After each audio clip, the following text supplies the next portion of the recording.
میرے عزیزو، اللہ تعالیٰ نے نبی کریم علیہ السلام کو دنیا میں بھیجا ہے، ہم نے کھل کے حضور کا میلاد منانا ہے،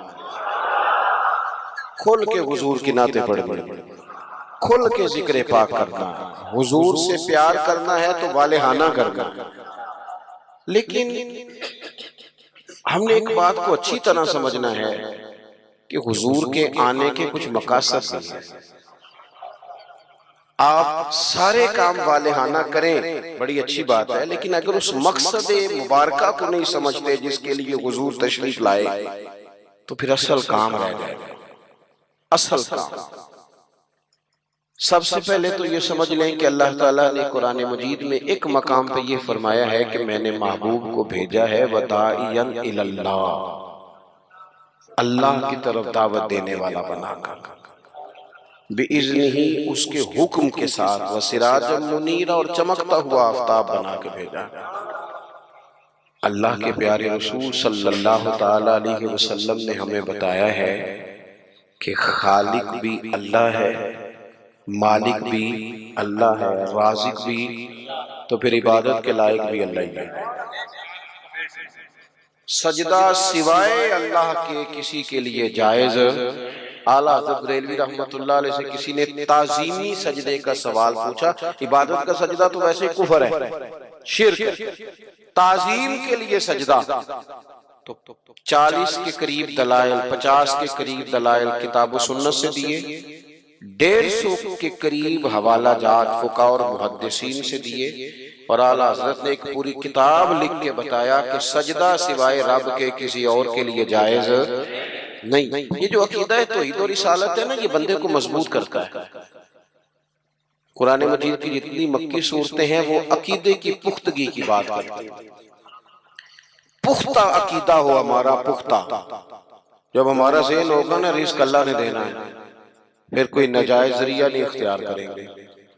جب ہمارا ذہن بن جائے گا نا کہ مالک اللہ تعالیٰ ہے، عزتیں ذلتیں یہ مشیت الہی کا تقاضا ہوتی ہیں، پھر ہم کوئی غلط سیاست نہیں کریں گے، کوئی چور رستہ نہیں تلاش کریں گے آگے جانے کا۔ جب ہم عقیدہ توحید و رسالت والے ہوں گے تو پھر کچی پکی باتیں نہیں کریں گے، پھر توکل مضبوط ہوگا، اللہ کی ذات پر بھروسہ مضبوط ہوگا، پھر ہم اپنے رب کی جانب توجہ رکھیں گے۔ تو ایک تو مقصد رسول کریم کے تشریف لانے کا لوگوں کو اللہ کی جانب بلانا، اللہ کی جانب۔ حضور کثرت سے عبادت کرتے تھے۔ آج کل وہ جو نسبت کے بڑے دعوے دار ہیں وہ عبادت سے دور ہیں۔ آپ کیمروں کے سامنے بٹھا لیں، میرے جیسے آدمی کو بھی گھنٹوں بٹھا لیں، لیکن کچھ مصلی پہ بھی چلو گھنٹوں نہ صحیح تو کوئی آدھا گھنٹہ ہی بیٹھ جائے۔ نبی پاک علیہ السلام نے میرے عزیز نماز فرض ہونے سے پہلے بھی کئی دن جا کے غار حرا میں عبادت کرتے تھے۔ یہ جو لوگ کہتے ہیں نا کہ سارا کچھ ہونے کے باوجود میں پریشان ہوں، تو ان کی روح عبادت مانگتی ہے، ان کا دل عبادت مانگتا ہے، ان کی پیشانیاں سجدوں کو تڑپتی ہیں۔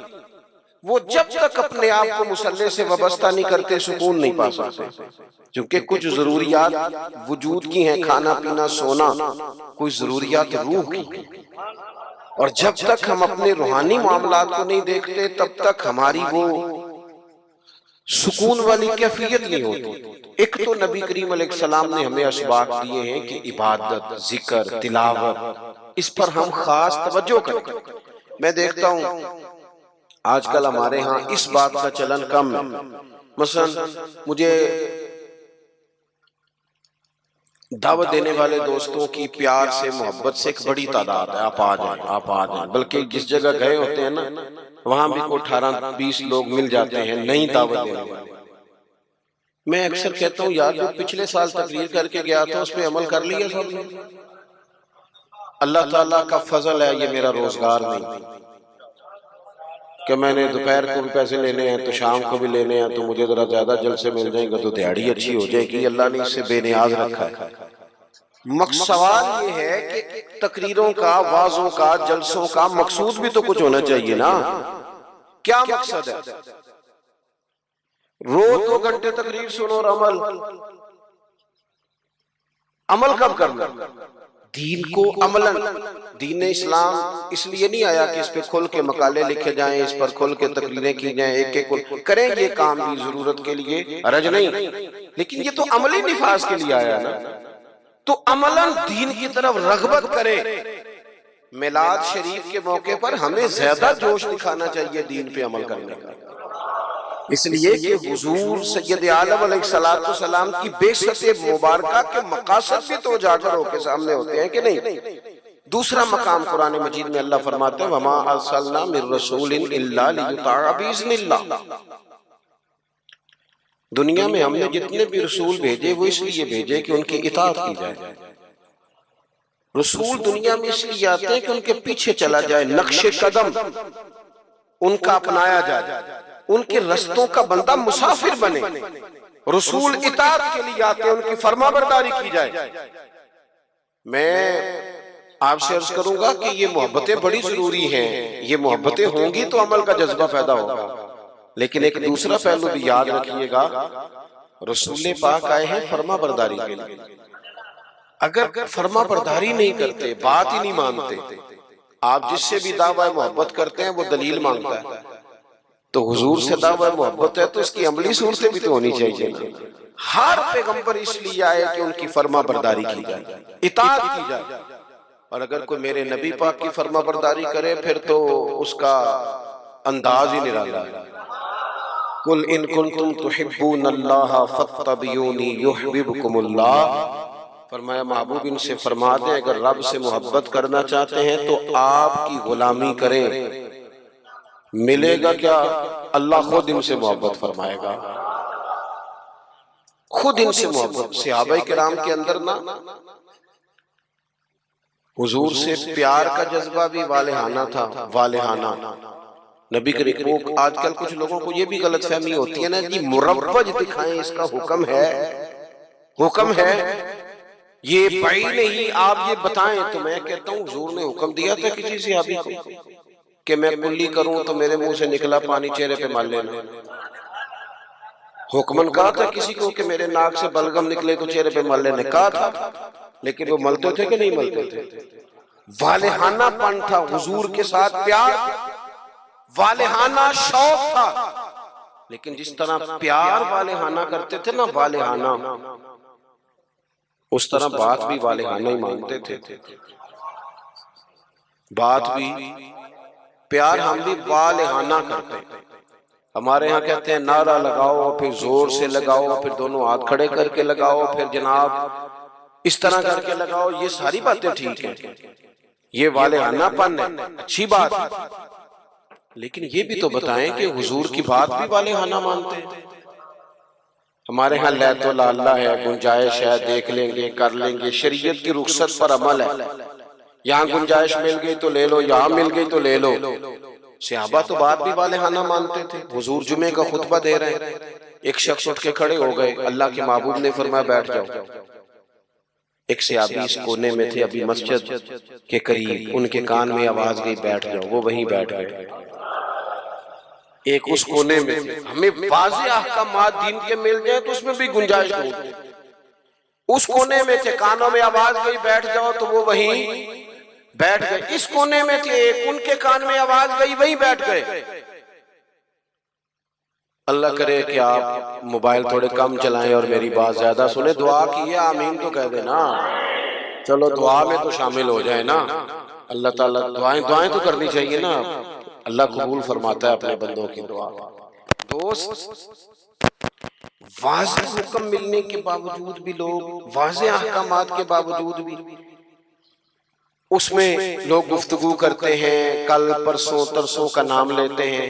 حضور نے مطلقہ نام نہیں لیا، جس کے کان میں آواز گئی وہیں بیٹھ گیا. یہ وہ نظارے ہیں جو زمین نے دیکھے ہیں، آسمان نے دیکھے ہیں. اتنی وارفتگی حکم ماننے میں، اتنی وارفتگی. بیٹھ گئے. تکمیل جمعہ پر محبوب نے فرمایا آپ کہاں تھے؟ یا رسول اللہ صلی اللہ علیہ وسلم وہ آپ کا حکم آیا تو میں اسی کونے میں بیٹھ گیا تھا. آپ کہاں تھے؟ حضور حکم ملا تو اس کونے میں بیٹھ گیا۔ آپ کہاں تھے؟ حضور حکم ملا تو میں اس کونے میں بیٹھ گیا۔ تو کریم فرمانے لگے نہ آپ سے کہا تھا، نہ آپ سے کہا تھا، نہ آپ سے کہا تھا، میں نے تو ان سے کہا تھا۔ کر یا رسول اللہ اپنے نام تو نہیں نہ لیا، سانو تے قید سجن دا گہنا ہے، او جینج رکھے اونج رہنا ہے۔ یا رسول اللہ آپ نے نام نہیں نہ لیا، حکم مل گیا بیٹھ جاؤ تو لہذا بیٹھ جاؤ۔ بات ماننا ہمارے ہاں نا آج کل پری مریدی بھی اسی کا نام ہے، نذرانہ بھی وقت پہ دو، دعوت بھی مرید کرتے ہیں جتنی مرضی آپ کو، روز کہو تو روز کھانا کھلاتے ہیں۔ آپ ان سے کہو کہ جناب میں آ رہا ہوں تو وہ تیار ہیں، پھول بھی لے کے کھڑے ہیں، لیکن اگر ان سے کہو بات مانو پھر وہ کہنے تسی دعا کرو، ہے نا جی، نماز پڑھا کرو کہتے دعا کرو۔ کمال ہو گئی ہے بھائی، آپ باقی سارے معاملات کے لیے آپ پورے تیار ہیں، اور یہ جو فرما برداری ہے، یہ جو بات ماننا وہ کس نے ماننی ہے؟ وہ جس پر آپ کے شیخ نے مرشد نے گھنٹوں تقریریں کی، وہ باتیں کس نے ماننی کی؟ اور نے کیا مانا اس بات؟ گورکھ دھندا ہے کیا؟ آپ نعرے لگائیں، دعوی محبت کریں، اور جو ان کا اصل کام ہے، دیکھو وفادار وہ ہوتا ہے جو مشن کا ساتھی ہو، جو مشن کا ساتھی نہ ہو وہ ٹھیک ہے۔ پھر میرے ایک سنگی ہیں، مجھے ایک دن بڑی محبت سے کہنے لگے کہ جناب کھانا نہیں کھاتے آپ ہمارے گھر، کھانا ضرور کھائیں، ایک دن ضرور آ جائیں۔ میں انہوں آکھے یار توں آنا میرے نہ ڈال کے 4 دن کو دین دا کام کرا۔ کہنے لگا نہیں وہ ٹھیک ہے کھانا، میں کہ کھانا تو یار ہر ہوٹل تو لب جائے، وہ تو چلو اللہ توفیق دیتا ہے، کوئی زیادہ اچھا کھا لیتا ہے، کوئی تھوڑا سادہ کھا لیتا ہے، روٹی تو جس کو اللہ تعالیٰ نے سے دیا اسے روٹی مشن حسن ہے، ڈیوٹیاں ذمہ داریاں اصل ہے، اور کھانے یہاں کوئی من پسند کھانے دنیا میں آئے ہم، من پسند چیزیں تو جنت میں ملے گی، اور وہ ملے گی اور مزہ آئے گا۔ ہمارے بزرگ تو فرمایا کرتے تھے زمین کے اوپر کام، نیچے جا کے آرام۔ یہاں کوئی کام کریں، کوئی ڈیوٹی کریں، کسی ذمہ داری کا اظہار کریں، کوئی خدمت سر انجام دیں، وہ خاص سطحی چیزیں اس سے باہر نکلیں، نبی کریم کی بات مانے، والہانہ انداز، والہانہ۔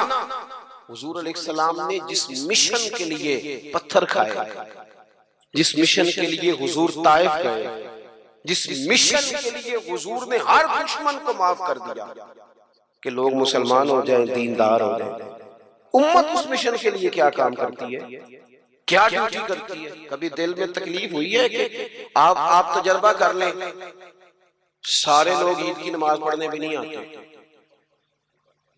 اس لیے کہ کچھ ایسے ہوتے ہیں جن کی ساری رات دکان کھلی رہتی ہے اور سویرے سو رہے ہوتے ہیں،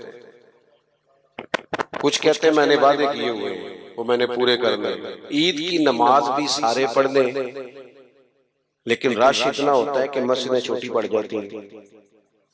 اس کا مطلب یہ ہے اگر ساری مسلمان امت نمازی ہو جائے تو نئی مسجدیں بنانی پڑے، لیکن آپ باقی سارے کام کرا لیں، شوق سے کر دیں، بھئی سجدے کا بھی ذوق پیدا کرو۔ حضور کی فرما برداری اصل ہے۔ تیسرا مقام قرآن پاک کا، قرآن مجید نے کہا کما ارسلنا فیکم رسولا منکم یتلو علیکم آیاتنا، جیسا کہ ہم نے تمہیں میں سے تمہیں ایک رسول دیے ہیں جو تم پر ہماری آیتیں پڑھیں گے، وَيُزَكِّيكُمْ، اور تمہارا تزکیہ کر دیں گے، تمہیں پاک صاف کر دیں گے۔ نبی پاک کی تعلیمات یہ ہیں کہ تو ظاہری طور پر بھی بڑا صاف ستھرا ہو۔ حضور نفاست کو پسند کرتے، صفائی کو محبوب رکھتے، خوشبو کا استعمال کرتے، مسواک کو محبت سے استعمال کرتے، ظاہری صفائی بھی۔ اور ترمذی میں موجود ہے، حضور نے فرمایا اے انس بن مالک میرے بیٹے، ہو سکے تو صبح اس حال میں کرنا کہ تمہارے سینے میں فرمایا یہ میری سنت ہے، اور جس نے میری سنت سے محبت کی اسی نے مجھ سے محبت کی۔ نرے دانت صاف کرنا ہی سنت نہیں، دل صاف کرنا بھی سنت ہے، باطن بھی صاف ہونا چاہیے، انسان کے اندر سے ساری بیماریاں نکل جائیں۔ عزیز دوست تزکیہ ہو، حسد سے خالی ہو سینہ، بغض سے خالی، یہ جو روحوں پر بوجھ ہوتا ہے یہ حسد کا ہوتا ہے، یہ باطن پر دھبا ہوتا ہے یہ عداوت کا ہوتا ہے۔ یہ کچھ چیزیں جو ہمیں بالکل بے قرار کر دیتی ہیں، یہ تکبر کا روگ ہوتا ہے، یہ عجب خود پسندی، یہ اندر انسان کے جوار بھاٹا پیدا کر دیتی ہے۔ اگر بندہ ہو جائے سادہ، حضرت باجدید بستامی رحمت اللہ علیہ کھڑے تھے تو ایک شخص نے آپ سے پوچھا حضرت خواجہ پیر باجدید بستامی سے ملنا ہے۔ آپ فرمانے لگے یہ جو بندہ جس کا تم نے ابھی نام لیا ہے نا، اس کو ڈھونڈتے مجھے 30 سال ہو گئے، مجھے نہیں ملا۔ 30 سال یہاں بیچارے نقیب ان کی کلاس لگ جاتی ہے اگر وہ لقب تھوڑے بیان کریں، لسٹوں میں لکھ کے دیے جاتے ہیں، یہ نام نہیں لیا، یہ نام نہیں لیا، فلانے چودھری کا نام رہ گیا، فلانے کا رہ گیا، فلانے کا۔ وہ چھوڑ دیں بھائی، یہ تو حضور کی تعریف کی محفل ہے، اس میں باقیوں کی تعریفیں کدھر سے آ گئی؟ کدھر سے آ گئی؟ یہ تو نبی پاک علیہ الصلوۃ والسلام کے ذکر پاک کی مجلس ہے۔ دوستو آپ غور کریں گے اور چیزوں کو سمجھیں گے۔ خواجہ باجدید بستامی سے اس نے کہا میں نے ملنا ہے، فرمانے لگے 30 سال سے ڈھونڈ رہا ہوں، ملا نہیں۔ وہ سائٹ پہ جا کے ایک بندے سے کہنے لگا میں نے حضرت خواجہ پیر شیخ باجدید بستامی سے ملنا ہے۔ کہنے لگے ابھی تو وہاں کھڑے تھے تمہارے پاس۔ کہنے لگا میں نے تو پوچھا ہے۔ کہنے لگے اصل میں یہ جو تم نے لائن لگائی ہے نا القابات کی، یہ وہ مانتے نہیں اپنے آپ، نہ حضرت نہ خواجہ نہ پیر نہ صوفی، وہ تو نیرا بایزید کہتے ہیں، اور اس میں بھی کئی دفعہ روتے ہیں رب کی بارگاہ میں۔ تو یہ جو القابات تم نے لگائے ہیں نا، ہمارا تو جناب بڑا عجیب منظر ہے۔ تو تزکیہ کے لیے حضور آئے، پھر فرمایا وَيُعَلِّمُكُمُ الْكِتَابَ وَالْحِکْمَةَ، حضور تمہیں کتاب سکھائیں گے، حکمت سکھائیں گے۔ حضور قرآن سکھانے آئے، نبی کریم کیا سکھانے آئے؟ آپ بنے انجینئر شوق سے، آپ لیکچرار بنے شوق سے بنے، لیکن ساتھ قرآن پاک کے قاری بھی تو بنے نا، قرآن پاک کو سمجھنے والے بھی تو بنے نا۔ جس بندے کو اتنی کہانیاں آتی ہیں، جسے اپنے شجرے آتے ہیں، جسے اپنی برادری کی شان آتی ہے، اسے قرآن کی آیتیں کیوں نہیں آتی؟ جسے ساری پنچایت میں ساری بات سنانی آتی ہے، اسے قرآن مجید بھی آ سکتا ہے۔ شرط یہ ہے کہ وہ آگے بڑھے، قرآن پاک کو سیکھے۔ ہم نا کچھ کام ہم نے بچوں کے ذمہ، میرے پاس ایک صاحب بچہ لے کے آگے کہنے لگے دعا کریں یہ پڑھ جائے، تو میں نے کہا آپ بھی تو 100 سال کے لیے ہو گئے، میں دعا کرتا ہوں آپ دونوں ہی پڑھ جائیں۔ آپ بھی تو پڑھ ہی سکتے ہیں نا، آپ بھی تو توجہ کریں نا۔ ہم نا جناب وہ بعض لوگوں کا عجیب زاویہ نگاہ بن جاتا ہے، او بھئی آپ بھی پڑھ سکتے ہیں، آپ کیوں نہیں پڑھ رہے؟ او جی میری اب زبان موٹی ہو گئی ہے، تو میں نے کہا یہ کل آیا ہے واٹس ایپ سب نے سیکھ لیا ہے، یہ کل آیا، ای میل کرنا بھی آ گیا لوگوں کو، اور کمنٹس دیکھنا بھی آ گیا، اور بڑے بڑے لوگ جن کو نہیں بھی توجہ جن کی ہونی چاہیے تھی ان کی بھی توجہ، یعنی میں تھوڑا مصروف زیادہ رہتا ہوں، اور اب تو کچھ طبیعت بھی ٹھیک نہیں رہتی، دعا فرمائے اللہ تعالیٰ کچھ کام لے لے۔ وہ کوئی دوست پوچھتا ہے کہ آج کل کیا کر رہے ہیں، تو میں کہنا کچھ بھی نہیں، بس ہڈیاں آنیاں جانیاں دیکھو، ادھر آ رہے ہیں اور ادھر جا رہے ہیں، میں یہی کام کر رہے ہیں۔ اس کے باوجود لوگ ناراض ہیں، یعنی مسئلے دو ہی تھے، عمر بھر حل نہ ہوئے، ایک نیند پوری نہ ہوئی اور دوسرا خواب مکمل نہ ہوا۔ سوچتے ہی رہتے ہیں کبھی 6 گھنٹے اکٹھے ملے تو سوئیں گے، لیکن کوئی کام خاص جس طرح کرنا چاہیے مرتب کر کے وہ ہم سے ہوتا نہیں۔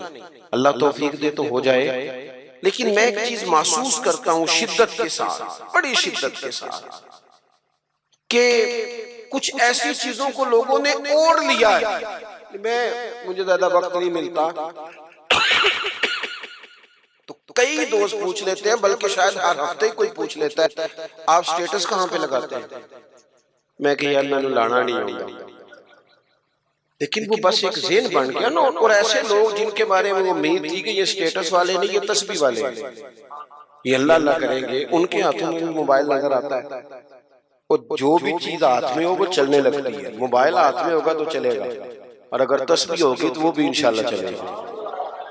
چلیں اس کی بھی ضرورت ہے، کہیں تو چلائیں، لیکن باقی تسبیح بھی تو لینا ہاتھ میں، کچھ وقت اسے بھی تو دینا۔ تو میرے عزیز قرآن مجید کو سیکھیں، اور پھر فرمایا والحکمہ، حضور تمہیں دانائی سکھانے آئے۔ نبی پاک نے ہمیں باشعور کیا ہے، بصیرت کا جو نور دروازہ رسول سے ملتا ہے وہ کہیں سے بھی نہیں ملتا. حضور کی باتیں حکیمانہ، نبی پاک کے ارشادات انسان کو تازہ کر دینے والے، ذہن کی بند گرہیں کھول دینے والے، حضور کے ایسے فرامین. نبی پاک علیہ السلام نا انا نہیں جگاتے لوگوں کی. ہم جب کسی شخص سے گفتگو کرتے ہیں تو وہ رد عمل کے طور پر سخت ہو جاتا ہے جو کہ ہم انا جگا دیتے ہیں. حضور انا نہیں جگاتے، نبی پاک ضمیر جگاتے. حضور اس طرح کی بات کرتے تھے کہ سامنے والے کو تعلیم مل جاتی، ایجوکیٹ ہو جاتا، اس کی نفسیات قبول کر لیتی کہ یہ بات ٹھیک ہے، نفسیات قبول کر لیتی. ایک نوجوان نے آ کے کہا معاذ اللہ ثم معاذ اللہ، یا رسول اللہ مجھے زنا کی اجازت دے. صحابہ کہتے ہیں ہمیں بڑی تکلیف ہوئی اس کی بات کی، لیکن حضور نہ تعلیم دیتے. نبی کریم نے بٹھا لیا اور بٹھا کے فرمایا ایک بات بتا. یا رسول اللہ حکم کرے. فرمایا تو پسند کرتا ہے کہ تیری بیٹی سے زنا کرے؟ اس کی آنکھیں کھل گئی، یہ کیسے ہو سکتا ہے؟ فرمایا تیری بہن سے، ماں سے، خالہ سے، پھپھو سے، جو رشتے قریبی ہیں حضور نے گنوائے تو اس کی آنکھیں لال ہو گئی. یا رسول اللہ میں نام بھی نہیں لینے دیتا. اب حضور نے اس کے ذہن پر دستک دی. معاشرے میں جب آپ کسی چیز کو خریدنے نکلتے ہیں تو آپ پھر دکان بھی تو ڈھونڈتے ہیں نا کہاں سے لینی ہے. تو جس چیز کو آپ خریدنے جائیں گے یقیناً اس کی مارکیٹ بھی تو ہونی چاہیے، کہیں سے ملے گی وہ. تو نبی پاک صلی اللہ تعالیٰ علیہ وسلم اس ذہنی سطح پر لائے اپنی حکمت کے ساتھ. حضور فرمانے لگے تو نہیں اجازت دیتا اور ہونا بھی نہیں چاہیے ایسا، لیکن جس سے تو بدکاری کی اجازت مانگ رہا ہے وہ بھی تو کسی کی بیٹی ہوگی نا، وہ بھی تو کسی کی بہن ہوگی. کیوں نہیں سوچتے اس بات کو کہ معاشرے میں جب آگ لگتی ہے پھر کسی کا گھر بھی محفوظ نہیں رہتا. تو جب بے حیائی کا چلن عام ہوتا ہے، ایک میرے دوست ہیں ان کا بیٹا پسند کی شادی کرنا چاہتا تھا تو وہ لے آئے، کہنے لگے اسے سمجھائیں میرے لیے مشکل ہو جائے. تو میں نے ان سے بات ابھی شروع بھی نہیں کی تو مناظرے پہ اتر آیا بچہ. کہنے لگا مولانا صاحب بتائیں جائز نہیں؟ کوئی اپنی رائے نہیں دے سکتا پسند کی شادی؟ میں نے کہا پتر تو میرے ساتھ اکیلے میں آ، تجھے سمجھاتا ہوں. کہنے لگا جی نہیں آپ بتائیں جائز نہیں؟ میں نے کہا بیٹا تیرے لیے بھی جائز ہے، جس طرح تیرے لیے جائز ہے نا اسی طرح خاندان کے اگر کوئی بیٹی کہے میں نے پسند کی کرنی ہے تو اس کے لیے بھی جائز ہے. اب اس کی گردن جھک گئی، اب چپ کر گیا. میں نے کہا جو رواج آپ گھر میں ڈال رہے ہیں اس کا مطلب یہ تو نہیں نا کہ بیٹیوں کو پتہ نہیں چل رہا آپ کیا کر رہے ہیں. تو جو چلن آپ پیدا کر رہے ہیں یہ عام تو ہوگا. تو اگر بیٹی کل کو کچھ اٹھ کے مطالبہ کرے، وہ کہے کہ جس فلسفے سے اس کی بات مانی جا سکتی ہے میری بھی مانی جا سکتی ہے، پھر آپ کا کیا خیال ہے؟ تو بعض اوقات اللہ توفیق دیتا ہے، کسی کی سمجھ میں بات آ جاتی ہے، اس کی سمجھ میں آ گئی. اور میرے بھائی جب کچھ چیزوں کا چلن عام کرو گے نا، علاقے چھوڑ کے چلے گئے ہیں بہت سارے باپ، بستیاں چھوڑ دی، صدیوں سے جہاں خاندان آباد تھے چھوڑ دی. کیوں؟ اس لیے کہ بیٹی نے مردی کی شادی کر دی. غلطی کسی کی غلطی کا کوئی بوجھ نہیں اٹھائے گا، یہ غلطی ماں باپ کی نہیں ہے. نافرمان ہونے لگے تو حضرت نوح کا بیٹا بھی ہو جاتا ہے. لیکن لوگ اس نگاہ سے دیکھتے ہیں کہ جینا مشکل کر دیتے، لیکن جب برائیوں کا چلن عام ہوتا ہے پھر وہ سب کو اپنی لپیٹ میں لیتی ہیں. تو حضور اس حکمت سے دین سکھاتے، ہم وہ دانائی نہیں استعمال کرتے، وہ بصیرت نہیں، بس جذباتی فیصلے، جذباتی باتیں، جذباتی گفتگو. اپنی زندگی میں دانائی، بصیرت. حضور نے تو بعد فیصلے علی حدیبیہ کے موقع پر کتنے مشکل میں تھے صحابہ، ایک ایسا سخت فیصلہ کر دیا ہے کہ اگر کوئی وہاں سے مسلمان آئے گا تو مدینے والے رکھیں گے نہیں، اور مدینے سے جائے گا تو وہ رکھ لیں گے مکے والے، وہ واپس نہیں کریں گے، ہم رکھ نہیں سکتے. صحابہ کہتے ہیں وقتاً تو ہم پریشان تھے پر حضور کی حکمت کے قربان جائیں، یہی شرط وجہ بنی مسلمانوں کی فتح کی. اس لیے کہ جن کو وہ وہاں سے نکلنا پڑتا تھا مکے سے، حضور رکھتے نہیں تھے، معاہدہ تھا، وہ پھر مجاہدوں کا الگ جتھا تیار ہو گیا. حضرت ابو بصیر رضی اللہ تعالیٰ، حضرت ابو جندل، ایک نئی جماعت مجاہدین، رستوں سے گزرنا کافروں کا مشکل ہو گیا، اور کچھ ایسے تھے جو مکے نہ رہ سکے، مدینہ نہ رہ سکے، تیسری جگہ جا کے ڈیرا لگایا، سارے کا سارا شہر ہی مسلمان کر دیا۔ زندگی میں کچھ چیزیں بصیرت سے کریں۔ ہمارے ہاں فیصلہ کس کے حق میں ہوتا ہے بھلا؟ جو پہلے آ جائے۔ اور میں کہتا ہوں آپ بیوی کی بات ضرور سنیں، لیکن اس کی سننے کے بعد جس کے بارے میں وہ بات کر رہی ہے پھر اس کی بھی سنیں۔ آپ اماں کی بات ضرور سنیں، توجہ سے سنیں، لیکن فوراً جذباتی نہ ہو۔ پھر اس کے بعد اماں نے جس کے خلاف بات کی اس کی بھی سنیں۔ دو طرفہ بات سن کے کس طرح کے منصف ہیں زمانے میں، ایک بات سنتے ہیں اور اسی طرف ہو جاتے ہیں دانائی سے۔ اور آخر میں فرمایا وَيُعَلِّمُكُم مَّا لَمْ تَكُونُوا تَعْلَمُونَ، جو تم نہیں جانتے تھے وہ سارا میرے رسول تمہیں سکھاتے ہیں۔ نبی کریم نے نا اپنی امت کو تعلیم کے ہر پہلو سے آگاہ کیا، ہر پہلو سے۔ ہمارے پاس ذخیرہ ہے احادیث کا، اور قربان جائیں کچھ باتیں ایسی ہوتی ہیں جو بندہ کبھی پڑھ لینا تو لطف دے دیتے، لطف۔ مجھ سے ایک دفعہ ایک دانشور نے پوچھا کہ جناب کوئی ایک بات اس پہ زندگی گزاری جا سکے، ایک نوجوان تھے۔ میں نے ان سے کہا کہ میرا تو خیال ہے اس ایک حدیث پر پورا ملک سوارا جا سکتا ہے، ایک پر، اور آتی بھی ہے ہم سب، شرط عمل کرنا ہے۔ حضور نے فرمایا مومن وہ ہے جو اپنے لیے پسند کرے وہی بھائی کے لیے پسند کرے۔ لو اس حدیث پہ عمل کر لو۔ جو بندہ ملاوٹ والی چیز بیچتا ہے اگر اس حدیث پر عمل کرے کہ جو اپنے لیے پسند کرنا ہے وہی اپنے، کبھی ملاوٹ کرے گا، کبھی دھوکہ دے گا، کبھی میرٹ سے ادھر ادھر ہوگا، چونکہ تو طے کر لیا ہے کہ جو اپنے لیے پسند کرنا ہے وہی اپنے بھائی کے لیے پسند کرنا، طے کرے زندگی میں۔ ہم یہ کرتے ہیں کہ ہمارا، اور ایک بار یاد رکھنا یہ نہیں ہو سکتا کہ دوسروں کے بچوں کو تو ملاوٹ والی چیزیں کھلائے اور تیرے گھر میں صحت کا دور دورہ ہو، یہ کیسے ہو سکتا ہے؟ کسی کا گھر اجاڑ کے بھی کبھی اپنا بسایا جا سکتا ہے۔ جب تک ہم سب کے لیے سوچ وہ نہیں کرتے جو اپنے بچوں کے لیے، جب تک سب کے لیے وہ سوچ نہیں ہوتی جو اپنے گھر کے لیے، تب تک زمانے میں روشنی پیدا نہیں ہوتی۔ میں ایک بات جانتا ہوں، میرے استاد صاحب کہا کرتے تھے، اپنے لیے کہا کرتے تھے، میرے دل میں یہ بات بیٹھ گئی ہے کہ میں اسکول کالج مدرسے کے ہر بچے کو اس نظر سے دیکھتا ہوں جس نظر سے اپنے بچے کو دیکھتا ہوں، اور میں اس کی تعلیم کا، تربیت کا اتنا ہی خواہش مند ہوں جتنا اپنے بچے کے لیے۔ آپ زندگی میں یہ اصول پیدا کریں، ویسے بھی لطف آئے گا، ویسے بھی ذائقہ آئے گا۔ اور نبی کریم صلی اللہ تعالی علیہ وسلم کی جو تشریف آوری کے مقاصد حسنہ ہیں ان پر غور کریں۔ دو باتیں اور عرض کر دیتا ہوں پھر بات کو سمیٹتے ہیں۔ ایک تو حضور نے فرمایا میں معلم بن کے آیا، حضور سکھانے آئے، سیکھیں، حضور سے دین سیکھیں۔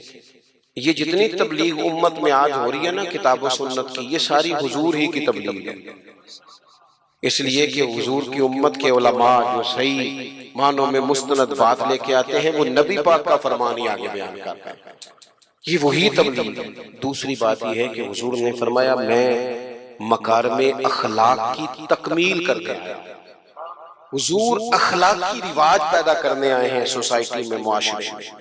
ہم اتنے خوبصورت جلسے کرنے والے، اتنے بڑے بڑے سیمینار کرنے والے، اگر اخلاقی رویوں سے بالکل خالی ہوں، اخلاقی رویوں نہیں، اگر چھوٹی چھوٹی 5 روپے میں بھی لڑائیاں ہوں تو پھر ہم نے اتنا میلاد منایا تو سیکھا کیا؟ میلاد والے رسول تو آئے ہی اخلاق کی تکمیل کے لیے، اور ہمارے اخلاقی رویے، اور میں پہلے بھی شاید کہہ چکا ہوں پھر کہتا ہوں، اخلاق صرف میٹھا بولنے کا نام نہیں، میٹھا تو لوگ مطلب کے لیے بھی بولتے ہیں، صحیح بات کرنے کا نام اخلاق ہے۔ اچھی رائے قائم کرنا، صاحب الرائے، حکمت کے ساتھ وہ بات پہنچانا، یہ اعلیٰ اخلاق۔ اپنی مزاجوں میں، قوم اخلاق سے آگے جاتی ہے، کردار سے آگے جاتی ہے۔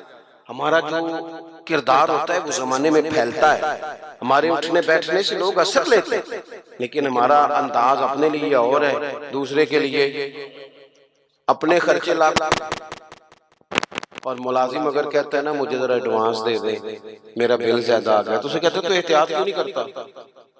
بھئی آپ کے گھر میں احتیاط ہوتی ہے؟ 4000 کا تو پیزا آتا ہے روز شام کو، آپ کے لیے جو اصول ہے وہ دوسرے کے لیے کیوں نہیں؟ اور جو نصیحت آپ دوسرے کو کر رہے ہیں اس اخلاق پر آپ خود کیوں نہیں عمل کر رہے؟ تو حضور کے آنے کے جو مقاصد ہیں ان کو سمجھیں۔ ایک تو نبی پاک نے ہماری توجہ اللہ کی جانب کرائی، اپنے مسلح کو، عبادت کو، توکل کو، صبر کو، شکر کو، قناعت کو، خودداری، اس پر توجہ دیں۔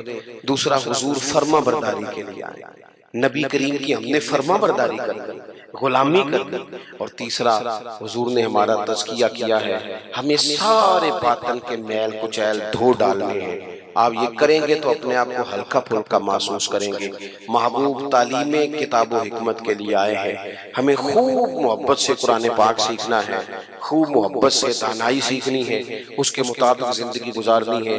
حضور معلم بن کے آئے ہیں، اعلیٰ اخلاق کی تکمیل کرنے آئے ہیں، ہمیں ان مقاصد کو حاصل کرنا ہے، ان کے لیے کوشش کرنی ہے، ان کے لیے سفر کر۔ کچھ لوگ کہتے ہیں جی میری تربیت نہیں ہو رہی، تو میں کہتا ہوں جناب سارا کچھ تو کتاب و سنت میں موجود ہے۔ آپ کو تربیت لینی ہے تو پھر تو آپ ایک ایک کر کے عمل کرنا شروع کر دیں، آگے بڑھنا شروع ہو جائیں، ایک ایک کر کے قدم آگے اٹھائیں۔ اور اگر صرف خوبصورت باتوں سے، اچھے جملوں سے، اچھے اشعار سے سر دھلنا ہے تو چلیں وہ بھی خیر کی بات ہے، لیکن پھر سر دھلتے رہیں اور یہ سلسلہ چلتا رہے۔ اللہ تعالیٰ کی بارگاہ میں دعا ہے اتنا خوبصورت، اتنا پروکار اجتماع اپنی بارگاہ میں قبول فرمائے، اور اللہ تعالیٰ اسے ہمارے لیے ذخیرہ آخرت بنائے۔ آخر دعوانا ان الحمدللہ رب العالمین۔